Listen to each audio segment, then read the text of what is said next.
grand big up à DJ Lord. Peace.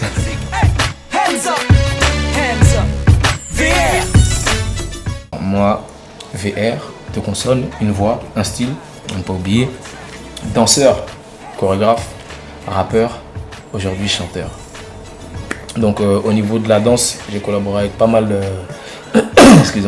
d'artistes R&B de la scène française comme Lincha, Trade Union, Singila, Pearl, Matthew Stone. Donc j'étais chorégraphe avec ma main Steel et Foued. Je bossais aussi avec Sweetie. Dansais à l'époque pour Organize, dansais pour Lady Lesty, pas mal d'artistes en fait. Et à côté de ça, le rap. Je fais partie du groupe SAS. Pendant un bon nombre d'années, on a écumé des mixtapes, participé à un album qui était l'album de la confrérie, participé à la 10 Tape Commandment de DJ Cost. J'ai fait une escapade solo en 99-2000 sur une compilation qui s'appelait Premier Round, avec un morceau qui était entre guillemets le titre phare de la compil qui s'appelait Premier Round KO, qui a tourné sur Génération 88.2, une radio de chez nous. Et en tant que chanteur au jour d'aujourd'hui, j'arrive avec un titre Hands Up, premier titre pour me faire connaître en fait sur la scène française et suisse. En fait, ce titre-là, le titre il m'était pas destiné en fait. À la base, l'instru qui a été fait par DJ Shin en fait il m'était pas destiné. Il devait aller sur l'album de Matt, Phoenix 2006. Et Matt le trouvait un peu trop hip-hop par rapport à l'univers de son album. Donc comment il sait que je suis danseur et que je suis rappeur à la base et que moi à l'époque je cherchais un compromis entre le rap et le chant parce que j'avais du mal à lâcher le rap. J'ai tenté le coup, on a trouvé le gimmick Hands Up ensemble, j'ai trouvé la mélodie, j'ai gratté les lyrics et tout et puis voilà comment ça s'est fait au feeling quoi. Normalement au feeling je suis passé chez lui, il m'a fait écouter le truc et puis ça m'a plu quoi directement. En fait l'album, pour parler de l'album, ce sera un album R&B hip-hop. Quand je dis R&B hip-hop, c'est à des moments ça sera au niveau des thèmes, il y aura une ambiance très hip-hop, ou sur un son R&B traditionnel, il y aura une écriture hip-hop, où en fait ça va beaucoup tourner entre les deux. Ça sera pas un album R&B traditionnel, je pense pas, à moins qu'en cours de route je change d'avis et que j'essaie de faire du R&B traditionnel qui tourne autour de l'amour, tous ces trucs là en fait. Et donc là je suis en train de maqueter. En même temps je travaille sur des compiles à côté. Moi je serai présent sur la compilation Première Classe R&B 2. Donc pour en revenir à l'album, j'espère qu'il sortira en début 2007 ou courant 2007.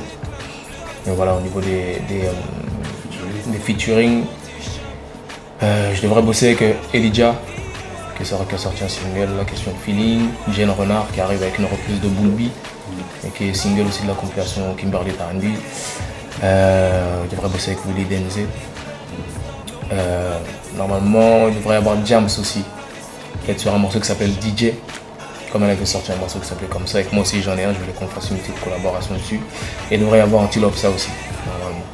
Donc voilà. Sinon les têtes d'affiche, je ne sais pas encore. Je ne sais pas encore vu qu'on n'est pas signé encore en licence et que c'est dur d'attraper les gros artistes quand tu n'es pas signé. Ben, on verra une fois que j'aurai fait la majorité des titres et on verra qui colle à l'univers de chaque titre en fait. Dans ma discothèque, on trouve du H-Town. Pour ce qui est de groupe old school, on trouve du R. Kelly pour artiste solo. Et en plus récent, mais qui était déjà là à l'époque, on a du Jagged Edge, en fait, qui se rapproche de ce que j'aimerais faire en fait, en R&B hip-hop en fait, parce que c'est des gars qui sont R&B, mais dans l'allure sont très hip-hop, dans les flows c'est très hip-hop. Et moi j'aime bien leur approche en fait. Donc j'ai bien essayé de faire ce qu'ils font mes versions françaises en fait. Donc voilà, et Alia aussi dans ma bibliothèque. Pas une influence, mais c'est dans ma discothèque. R&B français, ce que j'en pense, en fait, je pense que j'aurai un avis sur le R&B, comme on dit, français, quand tous les gens comme Karine, Hachim, N-Groove, tous les pionniers en fait reviendront, je pense que je pourrai avoir un avis assez objectif en fait. Et tu penses qu'il reviendra un jour parce que... En fait, j'ai des bruits de couloir comme quoi ils travaillent un peu en fait. Ils travaillent pour revenir. Et Hachim qui a sorti un street album. Joss et Tino Dengrove ils bossent sur une artiste. Jane Renard, ils bossent dessus. Et j'ai entendu Joss aussi poser sur des sons, donc je pense qu'ils vont revenir. Quoi. Je pense qu'ils vont revenir.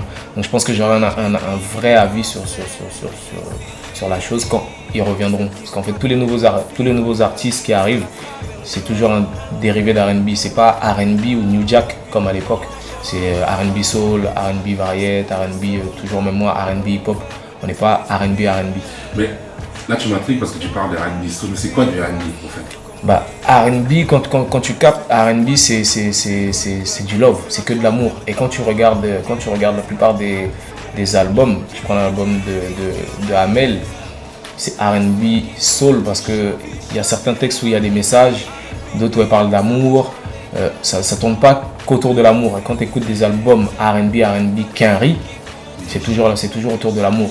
Et relations hommes-femmes, déceptions amoureuses, tous ces trucs-là. Et en France, il n'y en a pas beaucoup qui ne font que ça en fait. Il n'y en a pas beaucoup qui ne font que ça. Il y a toujours une approche hip-hop au niveau des thèmes. On va parler de la rue en R&B, on va parler de plein d'autres choses en fait. En France, on est encore très hip-hop. Pour ceux qui sont vraiment dans la culture et qui font du R&B, on est très hip-hop dans l'approche en fait. Et il n'y a pas de lover, de vrai lover. Le R&B, c'est lover à la base. Donc, je n'ai pas réellement d'avis. Ce qui se fait, c'est bien. Ce qui se fait, c'est bien. Amel, c'est super fort vocalement, tous ces trucs-là.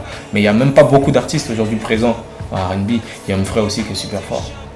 Mais il n'y a pas beaucoup d'artistes présents. Et surtout en même temps pour qu'on puisse comparer le tout. Quoi. Avec qui moi j'aimerais faire un featuring?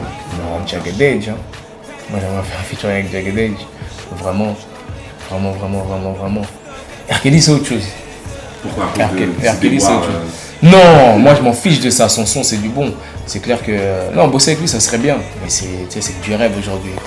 C'est du rêve, mais ça serait pas mal. Ouais. Mais jamais essayé d'envoyer une maquette, jamais essayé de contacter? Non, pas encore. Non. Pas encore. On va tenter. Quand j'aurai de la matière, vraiment vraie matière, et surtout quelque chose qui puisse les impressionner. Pas une pâle copie de ce qu'ils font, mais vraiment quand je serai bien tight, quoi, bien confiant pour dire oui, je vais aller proposer ça aux Américains. Quoi. Ça, pour leur proposer quelque chose, il faut que ça déménage quand même.